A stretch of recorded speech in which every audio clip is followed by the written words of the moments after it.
Good evening. आज आप लोगों को हम फिजिक्स में फिजिक्स 4 चैप्टर में बायस-वाट नियम का एक अनुप्रयोग बताएंगे। अब बायस-वाट का नियम का अनुप्रयोग, बायस-वाट का नियम आप पीछे लेक्चर में पढ़ चुके हैं। अब बायस-वाट के नियम के अनुप्रयोग में आप लोगों को किसी वृत्ति कुंडली के केंद्र पर चुंबकीय क्षेत्र की तीव्रता, कोई एक वृत्ति कुंडली है उसमें धारा प्रवाहित करेंगे, धारा प्रवाहित करेंगे तो केंद्र पर चुंबकीय क्षेत्र की तीव्रता कितनी होगी, इसके लिए हम एक डेरिवेशन बताएंगे। और उस डेरिवेशन को समझना है तो आप लोगों को स्टार्ट से लास्ट तक देखना पड़ेगा।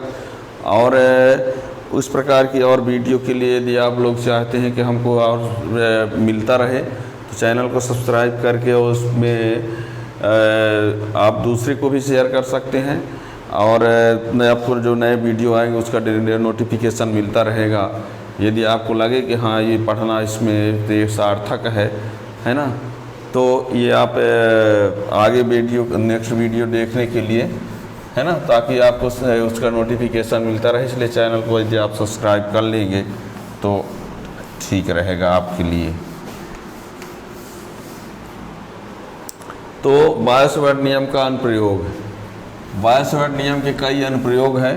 उन अनुप्रयोग में से एक है वृत्ति कुंडली के केंद्र पर चुंबकीय क्षेत्र की तीव्रता। ठीक है ना। बायस-वाट नियम तो पहले जान चुके हो, है ना। नहीं जानते पीछे का लेक्चर समझेंगे तब समझ पाएंगे। बायस-वाट नियम उसमें ये बताया गया था dB बराबर होता है μ0/4 pi I dl sin theta upon r²। ये है बायस-वाट का नियम। इसी को लिखा गया था dB इक्वल टू μ0 की जगह पर 10⁻⁷ I dl sin theta upon r²। ये हो चुका है ये सब।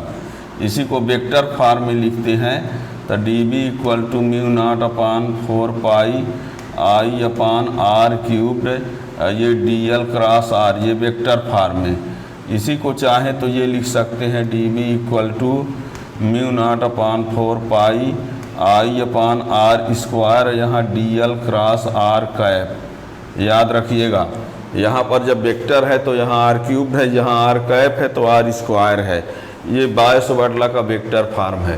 तो ये सब पढ़ाया जा चुका है।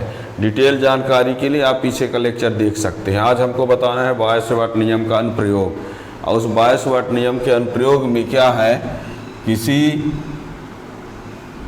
किसी वृत्तीय कुंडली के केंद्र पर चुंबकीय क्षेत्र की तीव्रता, ये हमको बताना है आज। किसी वृत्ति कुंडली के केंद्र पर चुंबकीय क्षेत्र की तीव्रता। वृत्ति कुंडली कैसी होगी? धारावाही वृत्ति कुंडली। कोई कुंडली होगी उसमें धारा प्रवाहित करेंगे। ठीक है ना। तो देखिए क्या करते हैं, हम मान कर चलते हैं कि ये O केंद्र R त्रिज्या की एक वृत्ति कुंडली है। इसका केंद्र O है, त्रिज्या क्या है? R है। मान कर चलते हैं एक वृत्ति कुंडली है और उस वृत्ति कुंडली का केंद्र क्या है? O है, उसकी त्रिज्या क्या है? R है। और इसमें प्रवाहित होने वाली जो धारा है वो क्या है? I। ठीक है ना। O केंद्र R त्रिज्या की एक वृत्ति कुंडली है, उस कुंडली में प्रवाहित होने वाली धारा क्या है? I।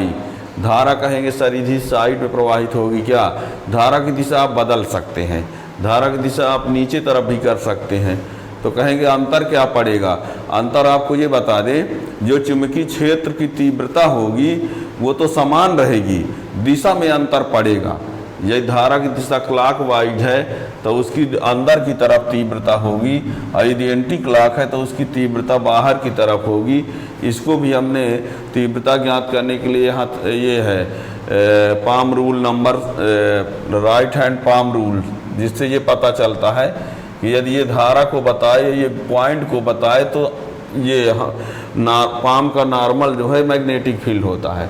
यानी सीधे सीधे हम ये कहना चाहते हैं कि करंट की डायरेक्शन बदल देंगे तो इन तीव्रता की, करंट की डायरेक्शन बदल देंगे, धारा की दिशा बदल देंगे तो तीव्रता की दिशा बदल जाएगी पर मान उतना ही रहेगा। ठीक है ना। तो आप नीचे भी कर सकते हैं। ठीक है। क्या कहा हमने? O केंद्र R त्रिज्या की एक वृत्ति कुंडली है, इसमें हमने धारा I प्रवाहित किया, आसपास चुंबकीय क्षेत्र उत्पन्न होगा, चुंबकीय क्षेत्र उत्पन्न होगा तो केंद्र पर कितना होगा, ये हमको ज्ञात करना है। किसकी सहायता से? बायसवाट नियम की सहायता से। ठीक है, हम मान लेते हैं कि ये एक छोटा सा भाग ये ए बी है, ये भाग कितना है? A B. फिर इस भाग को मान लेते हैं कितना है? B C. फिर इस भाग को मान लेते हैं कितना है? C D. ठीक है, ए बी एक छोटा सा भाग हमने ए बी ले लिया, बी सी ले लिया, सी डी ले लिया, ऐसे कई टुकड़े इसके कर लेंगे। ठीक है ना। क्या किया हमने? ओ केंद्र आर त्रिज्या का एक वृत्तीय कुंडली है, प्रवाहित धारा आई है, इसके केंद्र पर तीव्रता ज्ञात करना है। केंद्र पर तीव्रता ज्ञात करना है तो क्या करेंगे? इस वृत्तीय कुंडली की परिधि को कई छोटे छोटे भागों में बांट देते हैं और एक छोटा सा भाग पहले ए बी ले लेते हैं। तो अल्पांश जो यहाँ डीएल है, उस डीएल की जगह क्या ले लेंगे? A B. ठीक है, और इस ए बी अल्पांश के कारण तीव्रता ला लेंगे। ए बी अल्पांश के कारण तीव्रता, दूरी कितनी रहेगी? आर। कहोगे थीटा कितना होगा? तो यहाँ देखिए ये कोण कितना होगा? 90 अंश होगा। कितना होगा? क्यों? क्योंकि त्रिज्या जो है परिधि पर लंब होती है, तो यहाँ ये 90 अंश होगा। और जब ए बी अल्पांश के कारण तीव्रता आ जाएगी तो ऐसे ही बी सी के कारण निकालेंगे, और जब बी सी के कारण निकालेंगे तो बी सी के कारण तीव्रता भी उतनी ना आएगी, अंतर बी सी ए बी के जगह बी सी हो जाएगा और धारा तो वही रहेगी, दूरी वही रहेगी, थीटा वही रहेगा, अंतर इस बात का रहेगा कि ए बी के जगह बी सी आ जाएगा। फिर ऐसे सी डी के कारण निकालेंगे तो सी डी आ जाएगा। ऐसे पूरे परिधि कारण डैश डैश कर देना कि पूरे और अल्पांश का निकाले हैं। फिर सबको जोड़ देंगे, सबको क्या कर देंगे? जोड़ देंगे, तो आ जाएगी कुल तीव्रता ओ पर। क्या कहा हमने? फिर से सुनो।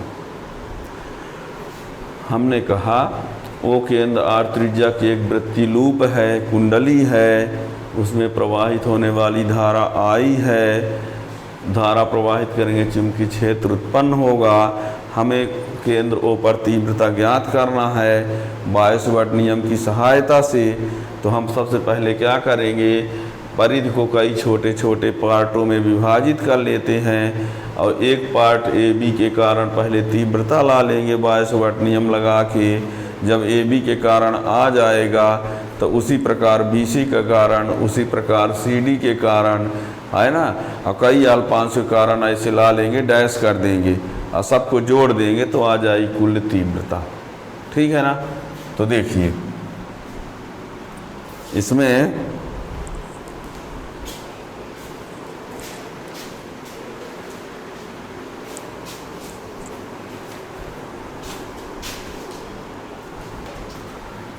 लिखते हैं, मान लिया ओ केंद्र तथा आर त्रिज्या की एक वृत्तीय कुंडली है जिसमें प्रवाहित धारा आई है। उसके केंद्र पर चुंबकीय क्षेत्र की तीव्रता ज्ञात करना है।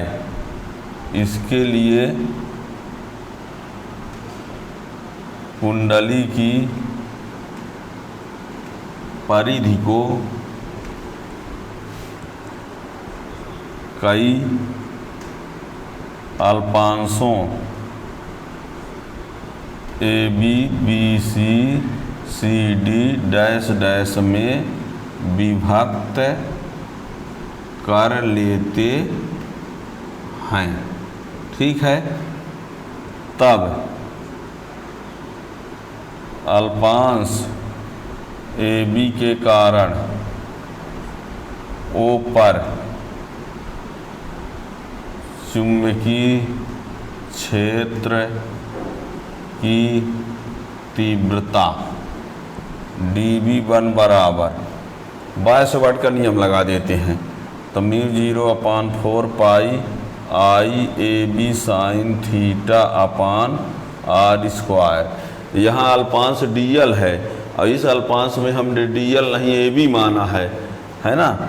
ये साइड में बताए देते हैं कि हमने ये कहाँ से पाया है, बायसवर्ट के नियम से। कहाँ से लिया गया है, बायसवर्ट के नियम से।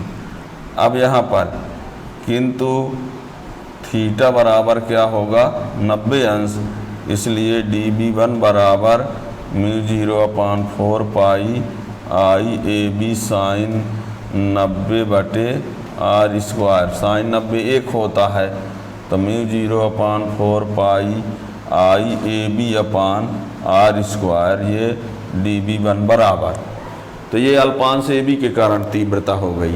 अब जब अल्पांश BC के कारण निकालेंगे तो AB की जगह BC हो जाएगा, धारा वही रहेगी, त्रिज्या वही रहेगी, कोण वही रहेगा, ठीक है ना। तो लिख देते हैं इसी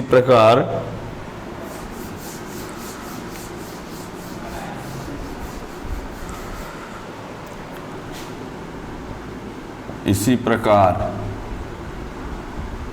अल्पांश BC के कारण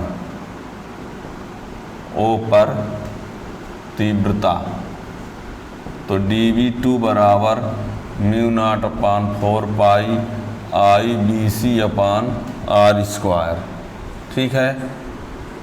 CD के कारण तीव्रता, तो dV3 बराबर mu 0/4 pi I CD upon are square. Dash कर देते हैं ताकि और एलिमेंट के कारण तीव्रता इसी प्रकार आ सकती है। आता है संपूर्ण कुंडली के कारण O पर तीव्रता, तो ये B। dB क्यों लिखते थे, छोटे अल्पांशों के कारण था तो इसलिए B dB। अब सबको जोड़ देंगे तो बड़े के कारण तब B, तो ये dB1 plus dB2 plus dB3 plus dash dash, सबका मान रख दो। Mu 0/4 pi I A B upon are square, mu 0/4 pi I BC upon are square, mu 0/4 pi I CD upon are square, और ये dash dash. Mu 0/4 pi I upon are square सब में है, देख लो, कॉमन ले लो, तो इसमें बचा AB BC और CD डैश डैश, है कि नहीं। म्यू 0/4 पाई आई/आर स्क्वायर सब में कॉमन है। अब ये बताओ कि ये जो चित्र में था AB BC CD सबको जोड़ते जाएंगे तो एक चक्कर पूरा हो जाएगा। क्या हो जाएगा, एक चक्कर। और एक चक्कर मीन्स होता है परिधि, I/R स्क्वायर, वृत्ति कुंडली की परिधि। अब परिधि का सूत्र होता है 2πr, तो म्यू 0/4 पाई I/R स्क्वायर इंटू 2πr, ये R से एक ठो R कैंसिल हो जाएगा। और जब ये कैंसिल हो जाएगा तो क्या बचेगा,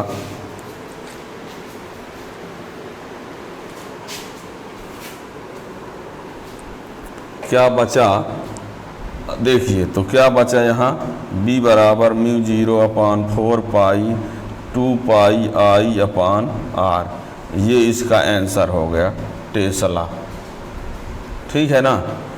क्या किया हमने, dB1 dB2 dB3 सबका मान आया, उन सबको जोड़ दिया, म्यू 0/4 पाई I/R स्क्वायर कॉमन ले लिया, AB BC CD को जोड़ा, सबको जोड़ेंगे तो एक चक्कर हो जाएगा, परिध होगा, परिध का ये सूत्र होगा, R स्क्वायर से R कैंसिल हो गया, तो ये आया, ठीक है ना। तो ये हो गया वृत्ति कुंडली या वृत्ति लूप के केंद्र पर चुंबकीय क्षेत्र की तीव्रता। अब यदि हम क्या करें, देखिए यदि मान लीजिए ये कुंडली में 2 चक्कर लगा दिए जाएं तो तीव्रता 2 गुनी हो जाएगी। 3 चक्कर लगा देंगे 3 गुनी, n चक्कर लगा देंगे तो है ना। यदि इस कुंडली में n चक्कर लगाए गए हो तार के तो उसमें n का गुणा हो जाएगा। तो लिखे देते हैं यदि कुंडली में फेरों की संख्या n है तो B बराबर μ0/4 पाई 2 पाई NI/R, ये n का गुणा हो जाएगा, ये टेस्ला। ठीक है। यहाँ चाहो तो इसको ऐसा भी लिख सकते हो B बराबर 10⁻⁻7 2 पाई NI/R, ये भी हो सकता है ना। ये इसका मान I लिख दिया हमने। ठीक है ना। अब ये आप लोगों को बता दें, यदि धारा की दिशा ऐसे होगी क्लॉकवाइज, धारा की दिशा क्या है, क्लॉकवाइज है, क्लॉकवाइज रहेगी तो चुंबकीय क्षेत्र जो है अंदर तरफ रहेगा। धारा की दिशा क्लॉकवाइज रहेगी तो चुंबकीय क्षेत्र जो होगा अंदर की तरफ रहेगा। और अंदर की तरफ के लिए क्रॉस साइन से दिखाते हैं। और यदि धारा की दिशा क्या हो जाए, एंटी क्लॉकवाइज, क्या हो जाए, एंटी क्लॉकवाइज रहेगी तो इसमें चुंबकीय क्षेत्र बाहर की ओर रहेगा और उसको दिखाते हैं डॉट साइन से। समझ लीजिए, यदि चुंबकीय क्षेत्र की तीव्रता जो है कागज के तल के लंबवत अंदर की तरफ है तो क्रॉस साइन रहेगा और बाहर तरफ है तो डॉट साइन रहेगा। और ये कैसे होता है, जैसे मान लो ये है, ये बिंदु है, ये P है मान लो। यदि ये धारा को बताए, किसको बताए, धारा को, और ये अंगुली जो है वो बिंदु को बताए तो हथेली के लंबवत चुंबकीय क्षेत्र होता है। तो इसमें ऐसा होने पर अंदर तरफ, ऐसा होने पर अंदर तरफ, और ऐसा कर लेंगे तो बाहर तरफ हो जाएगा। ठीक है ना। तो यदि धारा की दिशा क्लॉकवाइज रहेगी तो अंदर तरफ चुंबकीय क्षेत्र होगा, यदि एंटी क्लॉक है तो बाहर तरफ होगा। इस बात को ध्यान रखना। ठीक है ना। तो किसी कुंडली के केंद्र पर चुंबकीय क्षेत्र की तीव्रता कैसे ज्ञात करेंगे हमने ये बता दिया। और उस तीव्रता की दिशा क्या होगी, तो यदि क्लॉकवाइज धारा है तो चुंबकीय क्षेत्र अंदर तरफ होगा और एंटी क्लॉक धारा है तो बाहर की तरफ होगा। ठीक है ना। और इस प्रकार यदि आप लोगों को लगा हाँ कि ये सब कुछ ठीक पढ़ाया गया, समझ में आ गया, तो आप दूसरे को भी बता सकते हैं, चैनल को सब्सक्राइब करके और शेयर भी कर सकते हैं। और नेक्स्ट वीडियो के लिए आपको नोटिफिकेशन मिलता रहेगा। Thank you.